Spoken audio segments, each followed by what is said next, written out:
بڑی کمال کی آیت ہے، بلکہ یہ آیت جو سمجھیے ہمارے فیملی کے نظام کو، میاں بیوی کے معاملات کو، زوجین کے اور وراثت کے معاملات کو بڑے کمال کے ساتھ بیان کرتی ہے۔ یعنی ایک ہی آیت میں پورے گھر کے نظام کو شاندار انداز میں ہمیں چلانے کا فارمولہ لانے کریم ہے۔ کیا کمال کی کتاب ہے قرآن پاک، کیسا کلام اللہ ہے جو ہمیں دنیا میں زندگی کیسے گزارنی ہے، فیملی لائف کیسے گزارنی ہے، کاروبار میں کیا احتیاطیں کرنی ہے، عوام میں کیسے رہنا ہے، اللہ کی رضا والے کام کیسے کرنے ہیں، جنت کی تیاری کیسے کرنی ہے، سب کچھ قرآن میں موجود ہے۔ پرابلم یہ ہے ہم قرآن پڑھتے نہیں، قرآن سمجھتے ہیں۔ اگر قرآن سے دوستی ہو جائے نا پرابلمز نہیں رہے، ٹھیک ہے نا۔ ہمیں گائیڈ لائنز آگے پیچھے سے مل رہی ہوتی ہیں، قرآن سے نہیں دے رہے۔ اچھا ایسا تو ہے نہیں کہ قرآن صرف عربی میں ہے، ہمارے علماء کرام نے ہمارے لیے اتنی آسانی کر دی، آسان اردو میں ترجمے کر دیے، آسان اردو میں تفسیریں لکھ دی۔ اچھا پھر وہ تفسیریں بھی دعوت اسلامی والوں نے تو اور آسان کر دیا کہ اس کی ویب سائٹ پہ اس کو فری ڈاؤن لوڈ کے لیے رکھ دیا، اس کی اپلیکیشن بنا دی، خرچہ بھی نہیں ہوتا۔ اچھا جو پڑھ نہیں سکتے اس کے لیے آڈیو تفسیر بھی جاری کر دی کہ کم از کم سن لیں، پھر بھی ہم قرآن نہ پڑھیں یا قرآن نہ سنیں یا نہ سمجھیں، یہ کتنی بڑی مہربانی۔ اب ذرا اس ایک آیت کو سمجھیں، اللہ قرآن میں فرماتے ہیں اے ایمان، تمہارے لیے حلال نہیں کہ تم زبردستی عورتوں کے وارث بن جاؤ، اور عورتوں کو اس نیت سے روکو نہیں کہ جو مہر تم نے انہیں دیا تھا اس میں سے کچھ لے لو، سوائے اس صورت کے وہ کھلی بے حیائی ارتکاب کریں اور ان کے ساتھ اچھے طریقے سے گزر بسر کرو۔ پھر اگر وہ تمہیں ناپسند ہو تو ہو سکتا ہے کوئی چیز تمہیں ناپسند ہو اور اللہ اس میں بہت بھلائی رکھ دے۔ ایسی کمال کی آیت ہے، اور زمانہ جاہلیت کا ایک بڑا عجیب و غریب دستور تھا، اس کو بھی یہاں اللہ نے ڈسکس فرمایا۔ اس کا شان نزول کیا ہے؟ اسلام سے پہلے اہل عرب کا یہ دستور تھا کہ لوگ مال کی طرح اپنے رشتہ داروں کی بیویوں کے بھی وارث بن جاتے، معاذ اللہ، یعنی عورتیں بھی ایک طرح سے مال کی طرح ہوتی تھیں، یعنی کسی کا انتقال ہوتا تو اس کا مال بٹتا تھا تو اس کی بیوی کے بھی کوئی نہ کوئی وارث بن جاتا، چاہتے تو بغیر ہی مہر کے اپنی زوجیت میں رکھتے، یعنی اپنی بیوی بنا لیتے، یا کسی اور سے شادی کرواتے اور مہر خود لے لیتے، یہ تو میرا مال ہے نا، شادی تم کر لو مہر مجھے دے دو، یا انہیں آگے شادی نہیں کرنے دیتے بلکہ اپنے ہی پاس رکھتے تھے تاکہ ان کو جو مال وراثت ملا ہے وہ ان لوگوں کو دے دے، تب یہ ان کی جان چھوڑے گی۔ پیسے وراثت میں عورت کو ملے گا، تم اب میری ہو گئی، اب تمہارے پیسے بھی میرے ہیں۔ اچھا یا عورتوں کو اس لیے روک کر رکھتے تھے کہ یہ مر جائیں گی تو روکنے والے لوگ پھر ان کے مال کے وارث بن جائیں گے۔ الغرض وہ عورتیں ان کے ہاتھ میں بالکل مجبور ہوتی تھی، اپنے اختیار سے کچھ نہ کر سکتی تھی۔ اس رسم کو مٹانے کے لیے یہ آیت، کتنا پیارا مذہب ہے ہمارا کہ اسلام سے پہلے عورتوں کا یہ حال، پیر کی جوتی مال کی طرح ایک دوسرے کے بعد ٹرانسفر ہوتی رہتی تھی، کوئی عزت نہیں، کوئی تعظیم نہیں۔ اس آیت مبارکہ میں اللہ پاک نے اہل ایمان، بات کس سے کی اللہ نے؟ اے ایمان والے، اہل ایمان کو عورتوں سے متعلق متعدد بہت سارے آرڈرز عطا فرمائے، احکام عطا فرمائے، چنانچہ فرمائے کہ عورتوں کا زبردستی وارث بن جانا تمہارے لیے حلال نہیں۔ اچھا یہاں کچھ مزید تھوڑا سا یہ وراثت کا پرابلم آج کل چل رہا ہے کہ وارثوں کا مال لوگ ہڑپ کر جاتے، مال وراثت میں ہیرا پھیری، اپنے اسے ہڑپ کر جانا، حقداروں کو محروم کرنا، یہ زمانہ قدیم سے چلا آ رہا ہے۔ اسلام سے پہلے بھی لوگ جہالت میں یہ کام کرتے ہیں اور یہ سخت ظلم ہے۔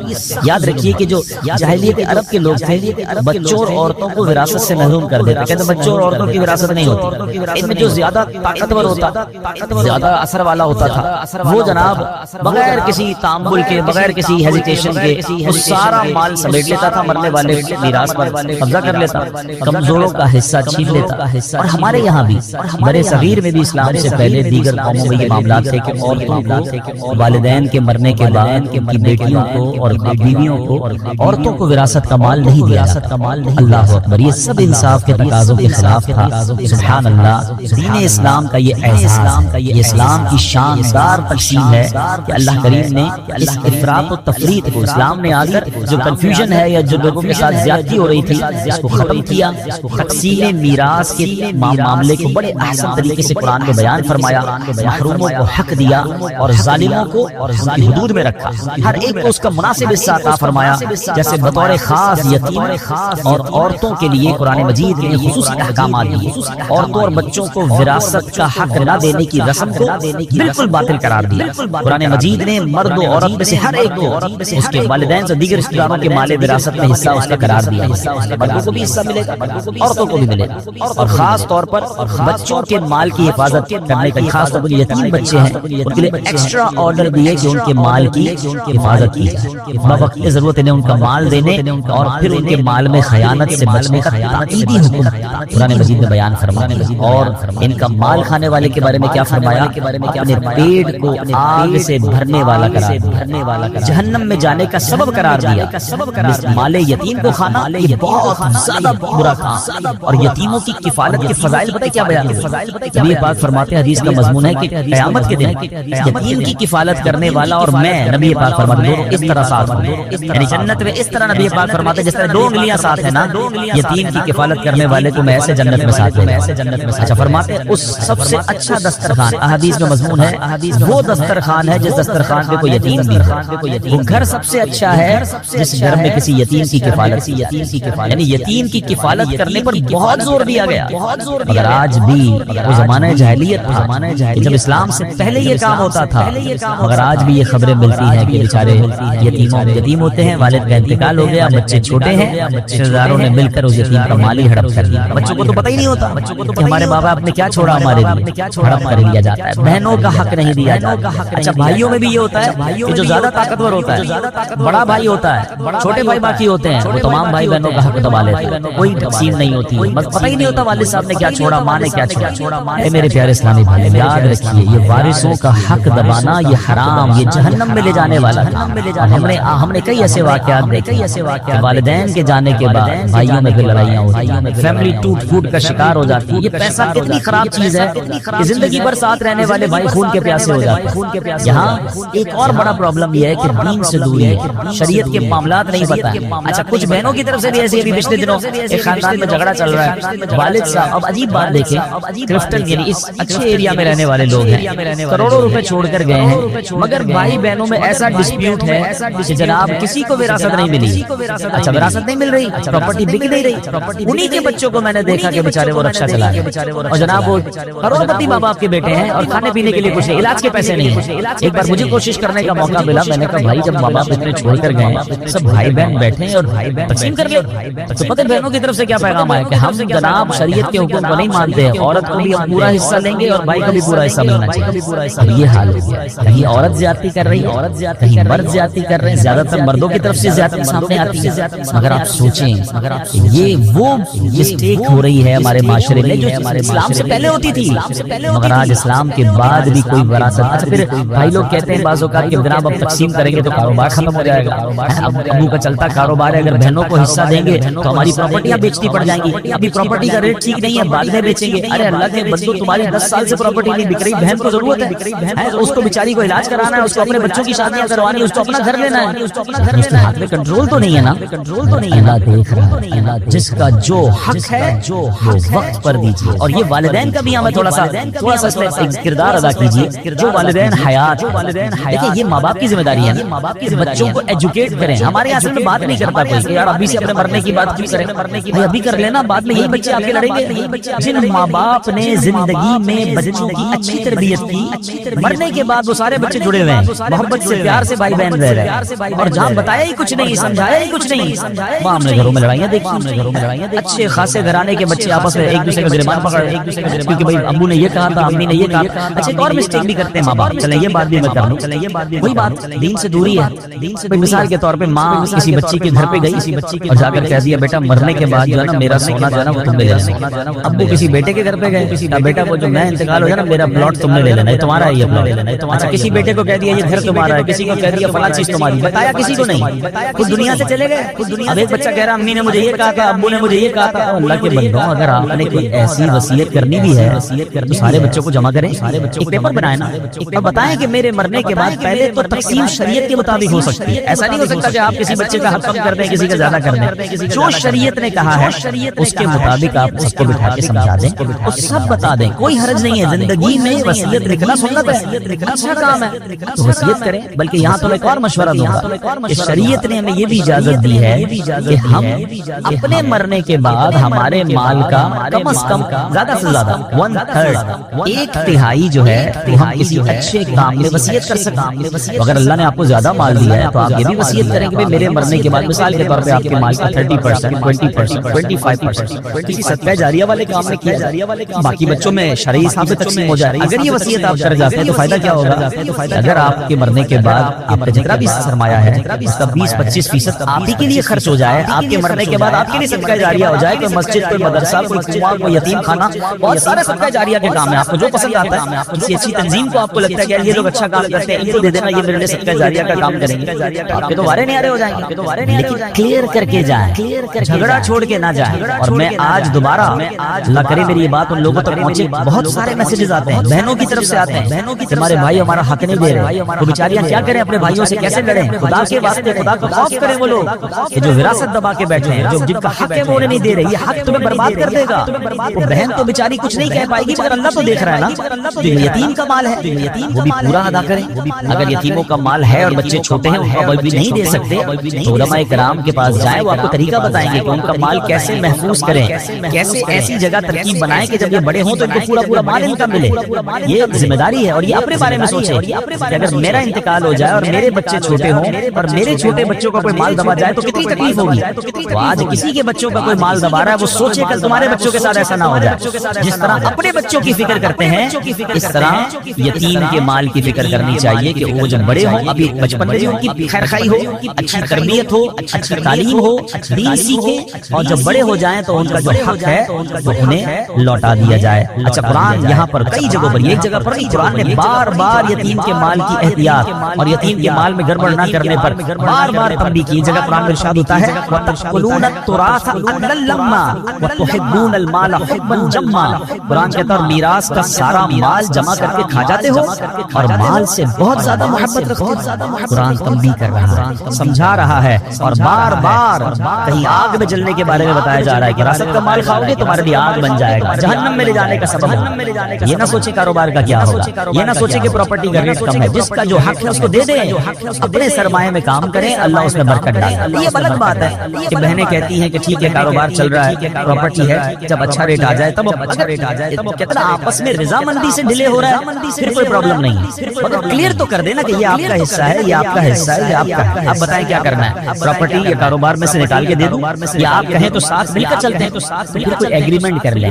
آج بھائی بہن زندہ ہیں، کل کسی کا انتقال ہو جائے، ان کے بچوں کو کیسے پتا چلے گا کہ ہمارے والدین کا کیا حصہ ہے؟ جتنا کلیئر کر کے، جتنا واضح کر کے چلیں گے اتنا انشاءاللہ خاندان میں جھگڑا نہیں ہوگا۔ آپ یقین کریں، میں ان بھائی بہنوں کو ایک پیغام دینا چاہتا ہوں، ماں باپ چلے گئے نا، ان کی روح خوش کرنی ہے، کبھی آپس میں لڑائی مت، جڑ کے رہنا، مٹھی بن کے رہنا، وہ ہمیشہ راضی رہنا۔ جو پیسوں کے لیے لڑتے ہیں، الگ ہو جاتے ہیں، ایک دوسرے کو منہ نہیں دیکھتے، سوچو قبر میں کتنی تکلیف ہوتی ہے۔ کلیئر کر لیں بھائیوں، بڑے بھائیوں کو چاہیے تھوڑا دل بڑا کر لیں، تھوڑا بہن کو زیادہ چلا جائے کوئی بات نہیں، بہن یہ میری بہن ہے، میرا خون ہے، ایک ایک روپے کے لیے، تھوڑے تھوڑے پیسوں کے لیے بھائی بہن لڑ رہے ہوتے ہیں۔ اسلام یہ نہیں چاہتا، شریعت نہیں چاہتی۔ اللہ کرے کہ یہ بات سمجھ آ جائے، اور جس کا جو حق ہے وہ اسے ہمیں دے دینا چاہیے۔ سرکار دو عالم علیہ السلام کی حدیث سنیں، اللہ کے نبی فرماتے ہیں من قطع میراث وارثہ قطع اللہ میراثہ من الجنۃ یوم القیامہ۔ اللہ کے حبیب فرماتے ہیں جو شخص اپنے وارث کی میراث کاٹے گا، اللہ تعالیٰ قیامت کے دن جنت سے اس کی میراث کاٹے گا۔ کر لو جو کرنا ہے، قبضہ کر لیا بہن کے مال پر، یتیم کے مال پر، کوئی کچھ کر نہیں سکتا۔ ارے کل جنت میں جانے سے روک دیے گئے تو کیا کرو گے؟ کتنے دن جینا ہے اس مال کے ساتھ اس دنیا میں؟ تھوڑے سال تو رہ گئے، پھر سب نے جانا ہے، جدھر جانا ہے، اگر ادھر مار پڑنی ہے، ادھر عذاب ہونا ہے، ایک روپیہ بھی زندگی میں کسی کا وارث کا حق ہے پورا دے دیں، کاروبار میں کسی کا حق ہے پورا دے دیں، مزدور کا حق ہے پورا دے دیں، زندگی میں اصول بنا لیں کہ دنیا میں سب کا حق دے دو، ورنہ آخرت میں نہیں دے، آخرت ادھر مظلوم کا ہاتھ ہوگا اور ظالم کا گرے گا۔ اچھا یہاں ایک آگے عورتوں پر اسی ایک ہی آیت میں صرف وراثت کی بات نہیں ہوئی ہے، عورتوں کے ساتھ بہترین سلوک کرنے پر قرآن کس طرح خوبصورت انداز میں فرماتا ہے۔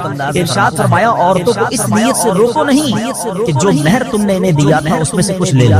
عبداللہ ابن عباس فرماتے کہ اس آیت سے متعلق اس شخص کے متعلق آیت ہے جو اپنی بیوی سے نفرت رکھتا ہو، اس کے ساتھ بد سلوکی کرتا ہو، اس لیے کرتا ہو کہ وہ پریشان ہو کر مہر واپس کر دے یا مہر کی رقم معاف کر دے، اسے اللہ تعالیٰ نے منع فرمایا۔